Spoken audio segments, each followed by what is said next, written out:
Haunani K. Trask, A Voice for the Voiceless. Haunani K. Trask was an important leader in the Hawaiian nationalist movement, advocating for an independent Hawaiian nation completely separated from the United States.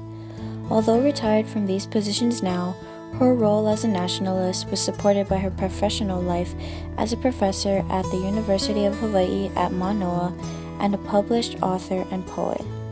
Trask's work has served as a foundation for the Hawaiian sovereignty movement and has inspired people of all walks of life to support her cause and become active in the movement as well.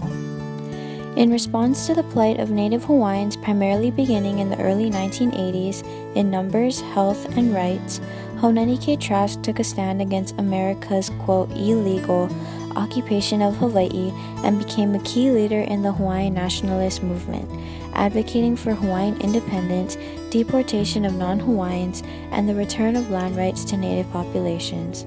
Her work as an educator and an author continues to inspire the next generation of Hawaiian nationalists. When the first missionaries arrived on Hawaiian shores on March 30th, 1820, Hawaiians were particularly vulnerable to religious influence since the traditional kapu system had just been abolished the year prior in 1819. Within a few decades, the missionaries were able to convert the Hawaiian monarchy and the large majority of the population to Christianity. The implications of missionary influence extended far beyond religion. The values of private property, capitalism, and Western law were adopted by the Hawaiian government.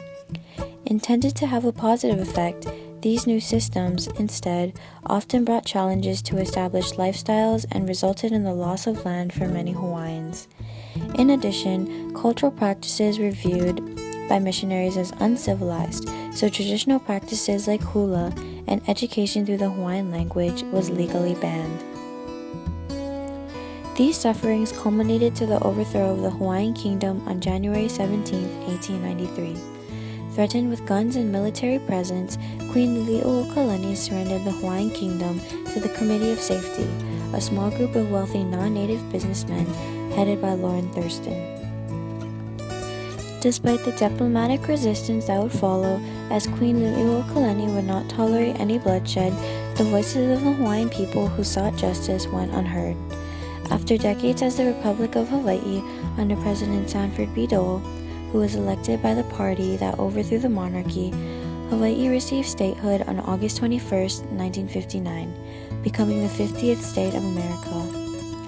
Some saw this as a blessing of democracy and embraced statehood, but for many Hawaiians, it only diminished any hope of regained sovereignty and justice for the Hawaiian kingdom and its people. Haunani K. Trask's genealogy links her to the Pi'ilani line of Maui and the Kaʻiu line of Kauai, and she has always seen herself solely as a Hawaiian, not an American. Although born in California on October 3, 1949, Trask was raised in Hawaii by a very politically involved family whose Hawaiian roots ran deep. Her grandfather, David Trask, was a territorial senator for 2 decades, and her uncle, Arthur Trask, worked under Queen Liliuokalani prior to the overthrow.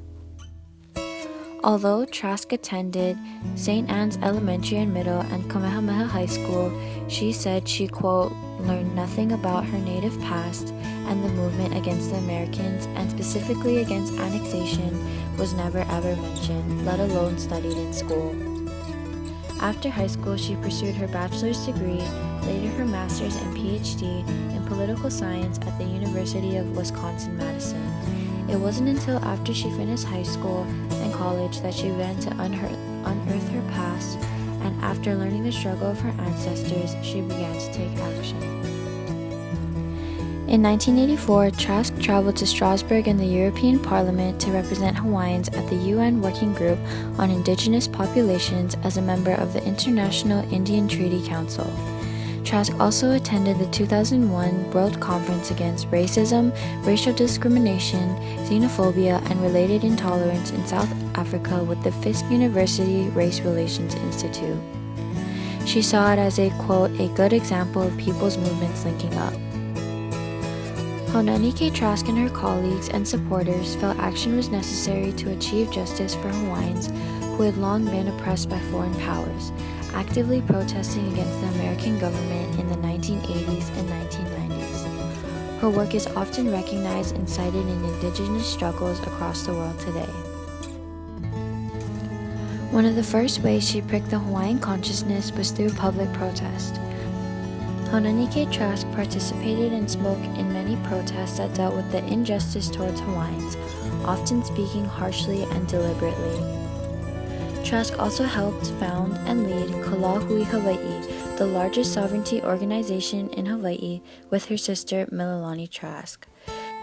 Together, they were able to stand up for the voiceless and share their opinions and views with the rest of the world, hoping to gain recognition for their endangered race. Kalahui Hawaii organized many protests and offered Hawaiian nationalists a community to connect with. As leaders of the organization, the sisters often delivered speeches at the different rallies. Arguably, the most notable protest she was involved in was the Sovereignty March on January 17, 1993 at Iolani Palace, which was led by her sister Mililani Trask along with herself in protest of the overthrow. At this centennial commemoration, Trask spoke on her anti-American position, telling her fellow protesters, quote, "You do not belong on the American side. You do not belong on the Hawaii state side. You belong on the side of your people, Lahui Hawaii." Perhaps her most notable contribution to the movement was her literary works. Her books, From a Native Daughter, Light in the Crevice Never Seen, and Night is a Sharkskin Drum express her strong emotions and opinions towards the condition of the Hawaiian culture, her people, and the long history of oppression that was endured. Her bold and unapologetic style of writing inspires activism and resistance for the reader that can identify with her struggle. One poem reads, quote, "Bring the children to chant, for our dead, then stand with the Lahui and burn their American flag." Her work can often be found in classrooms across Hawaii and are often used in the indigenous rights movement of other cultures. Her professional life as a professor of Hawaiian Studies and the director of the Center for Hawaiian Studies at the University of Hawaii at Manoa also served as a platform for her activism. Through teaching, she was able to connect with her students, the next generation of activists in the Hawaiian sovereignty movement, and instill the same fire she carries within them. When her former students spoke on her experience under Trask's teaching, saying, quote, "Her emphasis on our kuleana to do better for each other and our lahui was explicit in her words and actions." The response by the public widely differed. Some deemed Trask a radical racist, others saw her as a leader who gave a voice to the long-suffering and unheard Hawaiian population. The Hawaiian community remained divided on how to move forward in a way that would benefit Hawaiians the most: restored sovereignty or reformation under the American government. Often compared to Malcolm X, Haunani-Kay Trask is usually characterized for her radical approach.